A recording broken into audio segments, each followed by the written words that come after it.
जय यीशु। प्रभु यीशु के सामर्थ्यवान नाम पर आप सभी लोगों का और एक बार फादर अभिवादन करते हैं। बाइबल तीर्थ यात्रा के 297वां दिन की व्याख्या में आपका स्वागत है। आज सबसे पहले प्रवक्ता ग्रंथ के 35वां अध्याय पर हम मनन करेंगे। इसमें सच्ची आराधना की कुछ विधियों को प्रभु प्रकट कर रहे हैं, जैसा कि संहिता के अनुसार आचरण, आज्ञाओं का पालन, परोपकार यानी दूसरों के साथ दया और सहानुभूति का व्यवहार, भिक्षादान और बुराई का त्याग। यह सब प्रभु को बहुत प्रिय होते हैं। किंतु और एक बात को विशेष रूप से हम पर प्रकट करना चाहते हैं, वो है प्रसन्न मुख होकर दान चढ़ाने की जरूरत, यानी देने वाला बनना चाहिए, क्योंकि प्रभु का स्वभाव देने का स्वभाव है। प्रभु खुले हाथ खुशी से सबों को देता है। इसलिए प्रभु एक ऐसा कार्य हम लोगों से चाहते हैं कि हम लेने की अपेक्षा देने वाला बने, जैसा कि प्रेरित चरित्र के अध्याय 20 में हम लोग इस तरह पढ़ते हैं। 20वां अध्याय वचन 35 में मैंने आपको दिखाया कि इस प्रकार परिश्रम करते हुए हमें दुर्बलों की सहायता करनी। प्रभु ईसा का कथन स्मरण रखना चाहिए कि लेने की अपेक्षा देना अधिक सुखद है। लेने की अपेक्षा देना अधिक सुखद है। देने में आनंद। पुराने विधान में दशमांश देने का नियम से सभी आयुष प्रभु भक्त बंधे हुए थे, उन सबों को दशमांश देना। नए विधान में दशमांश का नियम केवल नहीं है, यानी 10% दो, ऐसा केवल नहीं है, बल्कि उससे अधिक है। जिनके पास 2 है, 1 उसको दो, जिनके पास है नहीं है। यहाँ पर दशमांश नहीं है, यहाँ पर 50% है। हालेलुया। इसलिए दशमांश अगर आपके लिए बहुत बड़ी बोझ लगता है, तो नए विधान में प्रभु की बात जब हम सुनेंगे और प्रभु के वचनों को दिल में ले लेंगे, तो हम लोग केवल 10% नहीं, उससे अधिक देने वाला बनेंगे। क्योंकि जितना हम देते हैं उतना हम बोते हैं। हालेलुया। प्रभु प्रतिदान करता है, 7 गुना लौटाने वाला है। इसलिए देने में आनंद, वो केवल उन लोगों में ये आनंद आएगा जो लोग प्रभु के वचनों को दिल में ले लेते हैं। तब प्रभु का स्वभाव उनको मिल जाता है। प्रभु का स्वभाव देने वाला है। वो क्या क्या नहीं दिया हमको। अपने पिता हमको दिया, अपनी माँ हमको दिया, शरीर दिया, रक्त दिया, आत्मा दिया, वचन दिया, अपना देश यानी ईश्वर का राज्य हम लोगों को दिया, सब कुछ दिया। हालेलुया। इसलिए हम भी देने वाला बनना चाहिए, दूसरों पर दया दिखाने वाला, क्योंकि प्रभु दयालु है। हम भी उनकी तरह दया में आनंदित होना चाहिए। दया करने में आनंद, दूसरों पर तरस खाने में आनंद। इसके विषय में वचन 25 में अपनी दया से उसे आनंदित करेगा। दया से आनंदित करेगा मतलब करेगा, इसका मतलब क्या है? दया करने में आनंद, दया दिखाने में आनंद, देने में आनंद। अपनी खूबियाँ, अपना समय, अपनी संपत्ति, सब कुछ दूसरों के लिए देने में एक व्यक्ति को आनंद है। प्रभु का स्वभाव है। हालेलुया। प्रभु को धन्यवाद इस अध्याय के लिए। यिर्मयाह के 35वां अध्याय पर रखाबियों के उदाहरण देते हुए, उनके आज्ञा पालन के उदाहरण देते हुए यूदा के आज्ञा भंग की भयानकता पे प्रभु प्रकाश डालना चाह रहे हैं। इस अध्याय में रखाबियों के बारे में जानना अच्छा है। रखाबी कौन होते हैं? इज़राइल के एक घराना थे। उनकी विशेषता, उन लोगों के जीवनचर्या कुछ कठोर थे, कठोर प्रकार की जीवनचर्या, बाकी लोगों से अलग। इसलिए वे बहुत ही जाने जाते थे। कारण क्या है? इन लोग अपने एक पूर्वज रकाब के बेटा योनादाब को बहुत मानते थे। योनादाब की विशेषता, एक बहुत ही प्रभु भक्त था और उन्होंने कुछ अपने पीढ़ियों के लिए, सभी लोगों के लिए नियम वो नहीं बना सकता था, इसलिए अपने घर के लोगों के लिए नियम बनाए। इसलिए हम भी पीढ़ियों से उन लोगों नियम को सख्ती से पालन करते आ रहे। वो नियम क्या क्या था? सबसे पहला नियम, तुम या तुम्हारे पुत्र कभी अंगूरी नहीं पिएंगे। हालेलुया। अंगूरी छू भी नहीं सकता। हालेलुया। फिर क्या है? तुम लोग घर नहीं बनाओगे। फिर कहाँ पर रहोगे? तंबुओं में रहना। घर नहीं बनाएंगे, पक्का घर में नहीं रहना। यानी कहीं पे जाने पर भी उनको ये याद उनके मन में है कि हम लोग सफ़र करने वाले लोग हैं, हम लोग कहीं पे सेटल नहीं हो सकते कि इस जगह में पक्का मकान बनाकर हम लोग रहेंगे, ऐसा नहीं है। उन लोग तंबुओं में रहते हैं। और बाग, अंगूर के बाग नहीं लगाओगे, ना रखोगे, अपने पास जमीन नहीं रखेगा, जमीन अपना नहीं है उनको, बीज बोने के लिए सब अपने पास जमीन नहीं है। वे हमारे लोगों की तरह हो गया। मतलब जीवन पूरा एक सफर है, कहीं पे सेटल होने का नहीं, प्रभु पर दृष्टि लगा के आगे बढ़ना, ना इधर को मुड़ना ना उधर को। कनानियों की जीवनचर्या को अपनाकर अन्य देवी देवताओं की पूजा, इनमें सब इन लोग कभी भागी नहीं बनते थे। हालेलुया। इसलिए प्रभु यहाँ पर यिर्मयाह से कहा, रखाबी घराने के लोगों के वहां जाकर उनसे बात करो, उन्हें प्रभु के मंदिर के किसी कक्ष में लेके आओ, पीने के लिए अंगूरी दो। हालेलुया।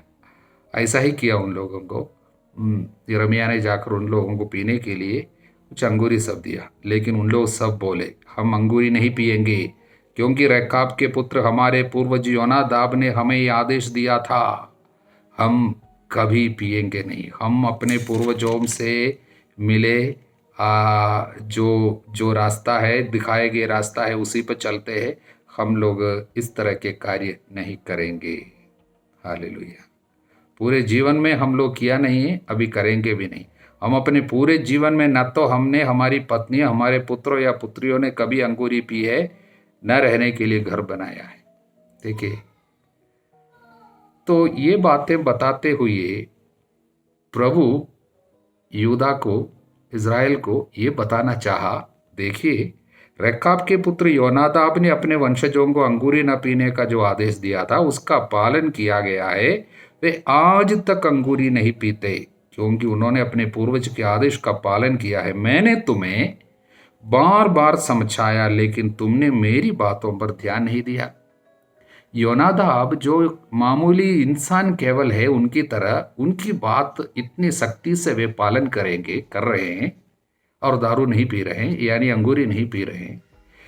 और योनादाब ने उन लोगों के लिए इतना कुछ भी थोड़ी किया जैसे ईश्वर ने यूदा के लिए, इज़राइल के लिए किया हो। प्रभु ने क्या क्या किया? प्रभु कह रहे, मैंने तुम्हारे लिए क्या क्या नहीं किया। मैं ईश्वर होने के बावजूद मैं कितने बार आपको बताया ना करने के लिए कई चीजें, लेकिन तुम लोग मेरी एक भी नहीं मानी। हालेलुया। इसलिए वचन 17, इसलिए प्रभु विश्वमंडल का ईश्वर, इज़राइल का ईश्वर ये कहता है, देखो मैं यूदा और यरूशलेम के निवासियों पर वे सभी विपत्तियां ढाने वाला हूँ जिनकी चेतावनी मैं उन्हें दे चुका हूँ, क्योंकि मैंने उनसे कहा है और उन्होंने नहीं सुना है, मैंने उन्हें पुकारा है, उन्होंने उत्तर नहीं दिया है। इसलिए एक प्रतीक के रूप में इन लोगों को दारू पिलाने का कोशिश किया, यानी अंगूरी पिलाने की कोशिश किया गया, लेकिन इन लोगों ने एक भी नहीं माना। लेकिन प्रभु के लोग प्रभु से कितने दूर चले जा रहे हैं।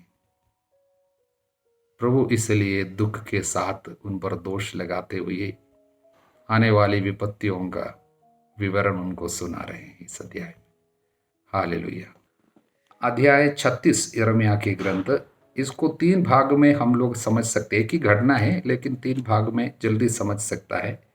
पहला भाग 1 से 8 तक के वचन है। योशिया के पुत्र यूदा के राजा यहोयाकीम के 4थे वर्ष, यहोयाकीम राजा था, 4थे वर्ष यिर्मयाह को प्रभु की वाणी सुनाई पड़ी। एक खर्रा लो, एक स्क्रॉल, जहाँ पर लिखते हैं उस समय किताब सब नहीं होता है, स्क्रॉल पर, पाठियों पर लिखते हैं, उसको खर्रा बोलता है।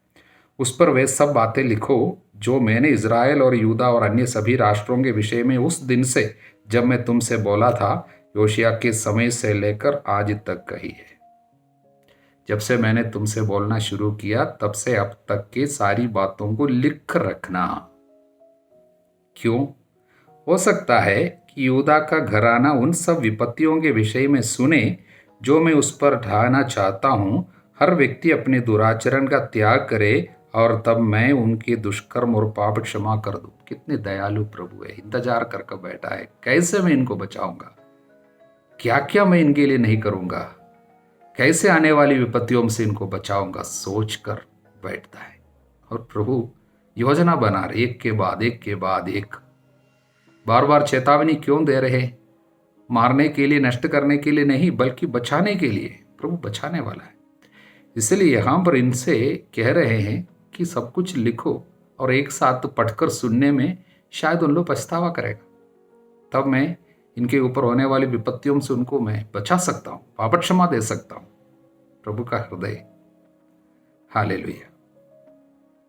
तब यिर्मयाह ने ऐसा ही किया, अपना सेक्रेटरी को बुलाया, उसका नाम है बारूक। इसलिए बारूक कौन था?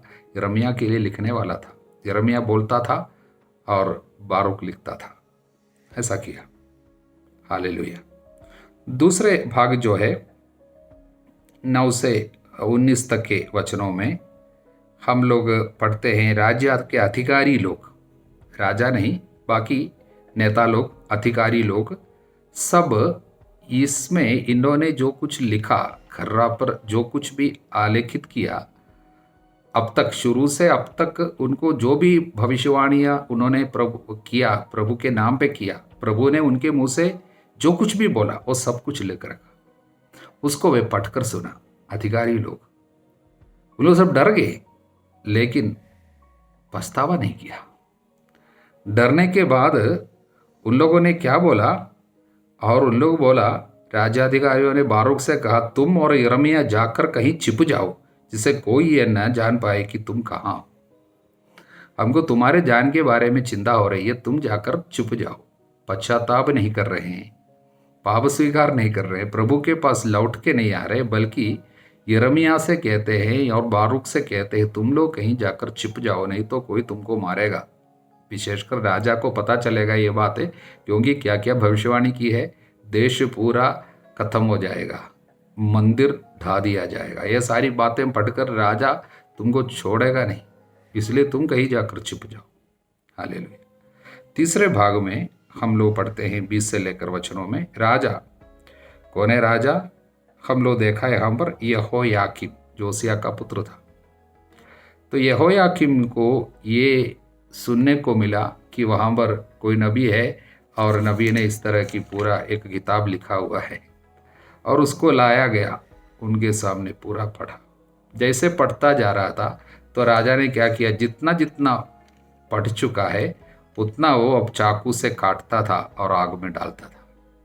और जैसे पूरा पढ़कर खत्म हो गया तो इसका कहरा पूरा आग में डाल दिया। और उसने ना तो डरा ना पश्चाताप किया, बल्कि क्रोध में आकर कहा, इसको ढूंढ निकालो, मैं उनको मारना चाहता हूँ। हालेलुया। देखिए, कुछ लोग, ये जो राजा है उन लोगों का प्रतीक है जो ईश्वरीय वचन को हल्का लेता है, जो अपने पे भरोसा रखता है, सोचता है मुझे कुछ नहीं होगा। हालेलुया। वे प्रभु के नियमों को हल्का लेने लगता है। यदि आप प्रभु के कार्यों को हल्का लेगा तो कुछ समय के बाद आपके अंदर घृणा होगी, सब कुछ प्रभु से जुड़े हुए चीज़ों को नष्ट करने का मन करेगा। ऐसा है, पहले सबसे पहले वचनों को हल्का लेगा, कुछ पाप में जीवन बिताएगा, ठीक है सोचेगा, तो धीरे धीरे धीरे क्या होगा, मन कठोर होगा। उसके बाद ईश्वरीय बातों से नफरत होगा। जो संसार के दोस्त है, मित्र है, ईश्वर के शत्रु है। याकूब अध्याय 4 वचन 4। तो शत्रुता प्रभु के प्रति, इसलिए तो इन्होंने पूरा जला दिया, प्रभु के वचन को जला दिया और प्रभु के नबी को मार डालना चाहता है। इसलिए वचन 30, इसलिए यूदा के राजा यहोयाकीम के विरुद्ध प्रभु ये कहता है, दाऊद के सिंहासन पर बैठने के लिए उसका कोई वंशज जीवित नहीं रहेगा। इसलिए उनका कोई संतान अगला राजा नहीं बना। हालेलुया। और जब बाबुल का राजा नबूकदनेस्सर आया, ये बुरी तरीके से मारा गया, उसके जगह में उनके एक ताऊ को, एक अंकल को वहाँ पर राजा बनाया, वो ये कोनिया यहोयाकीन। उसका शव दिन में ताप और रात में शीत में पड़ा रहेगा। मैं उसको, उसके वंशज और उसके सेवकों को उनकी दुष्टता के लिए दंडित करूंगा। इसलिए इनके शासनकाल में बाबुल का राजा आकर तबाह कर रहे हैं। इसलिए ये विपत्ति आने के पहले बाबुल के राजा आकर आक्रमण करने के तुरंत पहले उनको बचने का एक आखिरी मौका प्रभु दे रहा था। वचन पूरा एक साथ, उस समय पूरा लिखने की सुविधा उतना ज़्यादा नहीं होता था, लेकिन फिर भी बहुत कष्ट सहकर लिखा गया और उसको लोगों के सामने दिया गया। फिर भी उन्होंने आग में डाल दिया। इसलिए उनके ऊपर विपत्ति का प्रभु एक घोषणा किया है यहाँ पर। तो ये अध्याय हमको समझ में आ गया। ये 36वां अध्याय। प्रभु को धन्यवाद। मार्कुस के सुसमाचार के अध्याय 9 सबसे पहले ईसा का रूपांतरण की घटना है।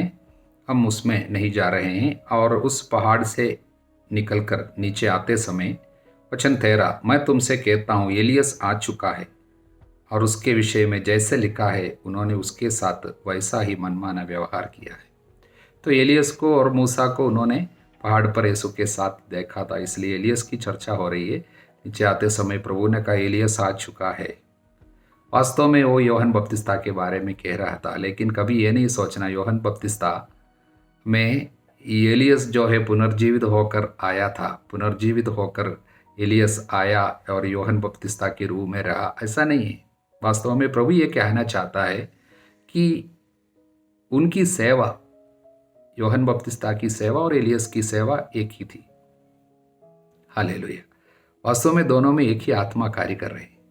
विशेषकर उत्साह, ईश्वर के कार्य में उनका उत्साह और प्रभु के लिए एक जनता को तैयार करने के लिए दोनों ने जो कार्य किया, ईश्वर के लिए जनता, पश्चाताप करने वाला, प्रभु भक्त, ईश्वर में श्रद्धा रखने वाली एक जनता को तैयार करने के लिए उन लोग कितना सहा और अपना जीवन किस तरह इस कार्य में पूरा लगाया। इसलिए योहन बपतिस्ता को एलियस के रूप में प्रभु यहाँ पर प्रस्तुत करता है। उसके तुरंत बाद अबदूतग्रस्त लड़का को शिष्य लोग चंगा नहीं कर सका, इसलिए वहाँ पर एक हंगामा हो रहे हैं। तो भीड़ में से एक ने उत्तर दिया, गुरुवर, मैं अपने बेटे को जो एक गूंगे अबदूत के वश में है आपके पास ले आया हूँ।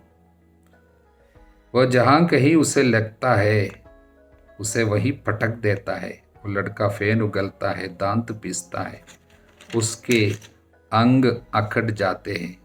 मैं आपके शिष्यों से उसे निकालने को कहा, परंतु वे ऐसा नहीं कर सके। ईसा ने उत्तर दिया, विश्वासी पीढ़ी, मैं कब तक तुम्हारे साथ रहूं, कब तक तुम्हें सहता रहूं? उस लड़के को मेरे पास ले आओ। ये अविश्वासी पीढ़ी केवल शिष्यों के बारे में नहीं कह रहा था, ये पिता के बारे में भी। वो पिता आकर क्या कहा, गुरुवर, टीचर।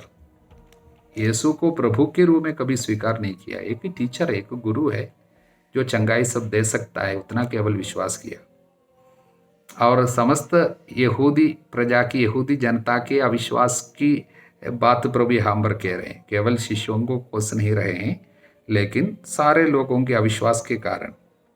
तो वे अब उसे ईसा के पास ले आए। ईसा को देखते ही अबदूत ने लड़के को मरोड़ दिया, लड़का गिर गया। ईसा ने उसके पिता से पूछा, इसे कब से ऐसा हो जाया करता है?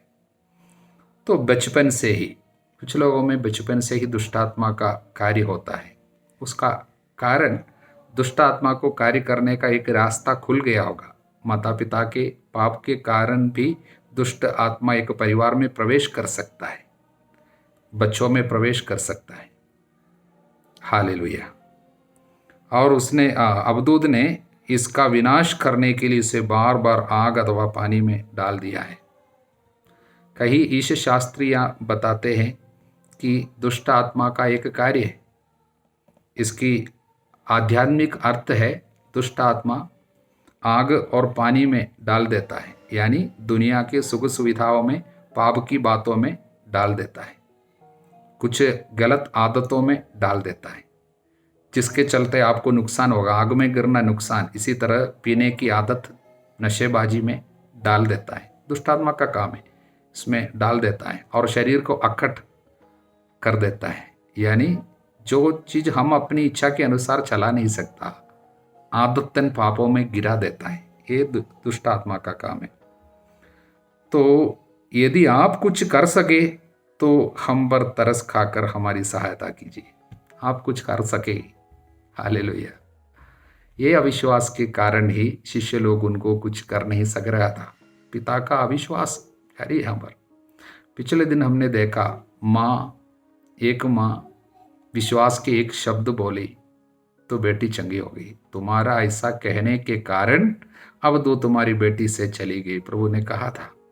ये इसलिए एक माँ के विश्वास का एक शब्द काफी था। यहां पर इसका विश्वास था, यदि आप कुछ कर सके तो करो। तब ईसा ने उनसे कहा, यदि आप कुछ कर सके, विश्वास करने वाले के लिए सब कुछ संभव है। तो प्रभु यहां पर बॉल जो है उनके कोर्ट में डाल रहे हैं।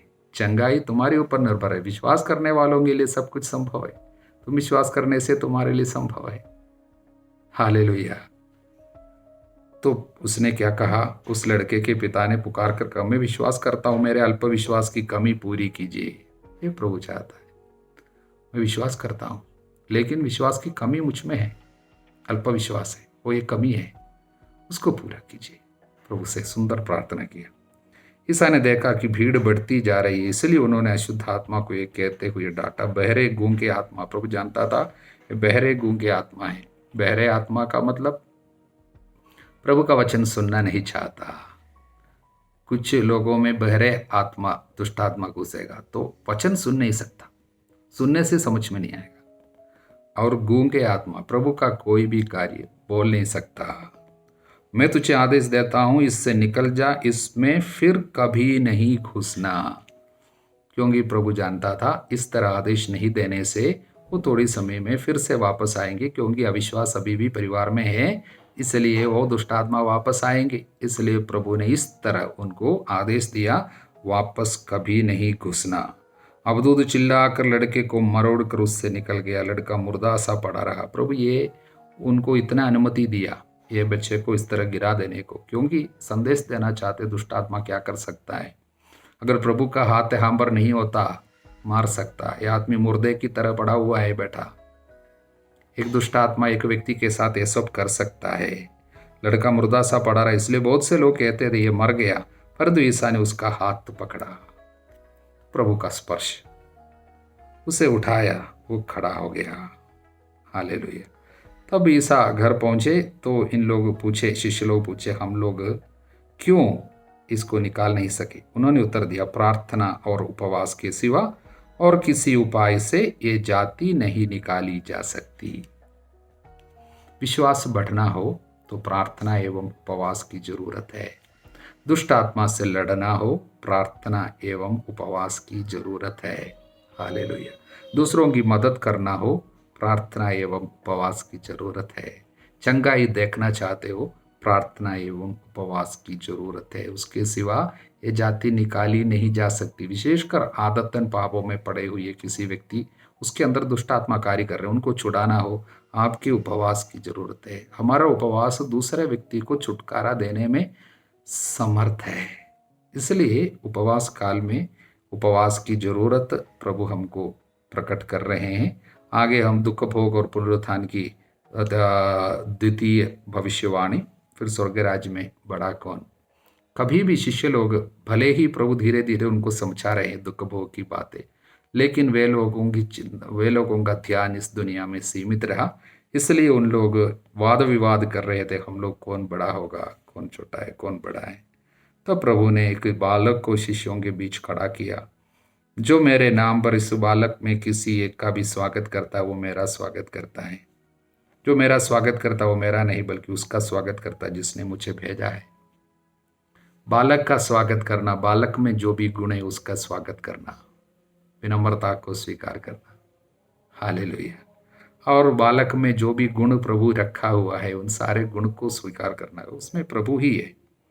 और उसके तुरंत बाद उदारता के बारे में प्रभु सिखाया और प्रभु ने कहा, जो तुम्हारे विरुद्ध नहीं है वो हमारे साथी है, क्योंकि अवधूत को निकालते देखा, हमने उसे रोकने की चेष्टा की। योहन आकर बोले, योहन कौन है?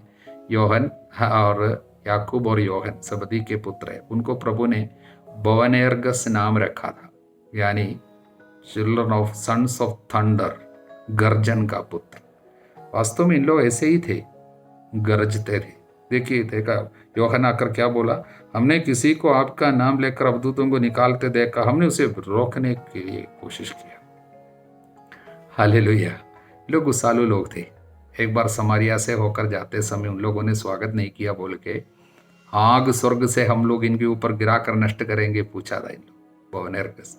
लेकिन प्रभु के साथ रहकर बाद में आत्मा का अभिषेक स्वीकार करने के बाद ये योहन कौन बन गया? प्रेम का पुजारी बन गया। प्यार के विषय में केवल लिखता है। उनके पत्र को देखिए, उनके सुसमाचार को देखिए, प्यार इतना कूट कूट कर भरा हुआ है।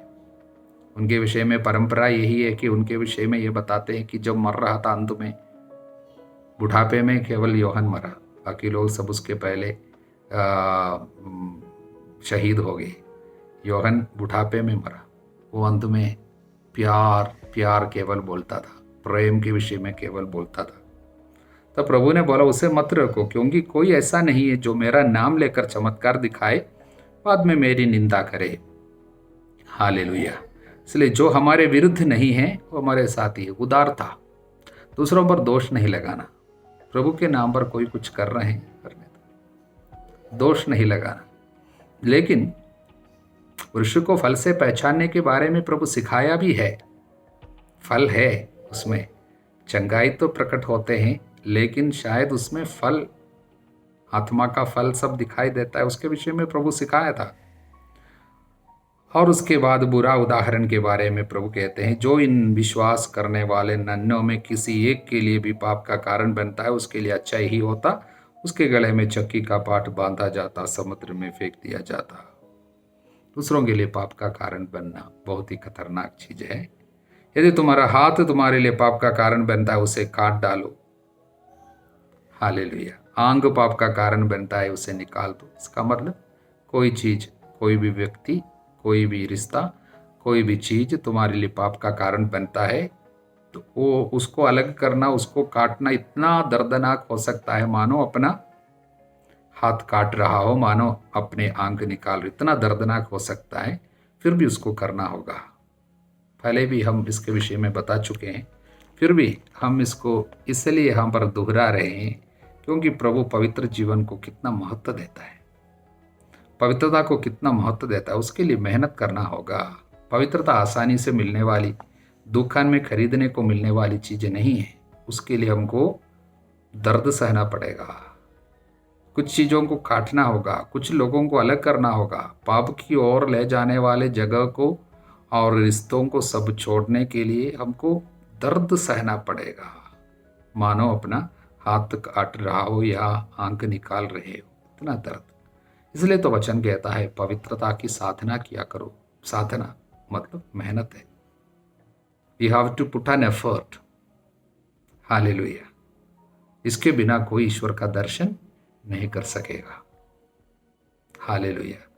पवित्रता के लिए मेहनत करने की कृपा हम सभी लोगों के लिए हम आज प्रभु से मांगे। मुझे प्राप्त पुरोहिताई अधिकार से यीशु प्रभु के सामर्थ्यवान नाम पर जिन वचनों की घोषणा की गई, उसकी योग्यता से मैं प्रभु भक्तों को आशीर्वाद देता हूँ। अंधकार की सारी शक्तियाँ निकल जाए, प्रभु की महिमा प्रकट हो जाए, प्रभु की इच्छा हम सभी लोगों पर पूरी हो जाए। पिता, पुत्र, पवित्र आत्मा के नाम।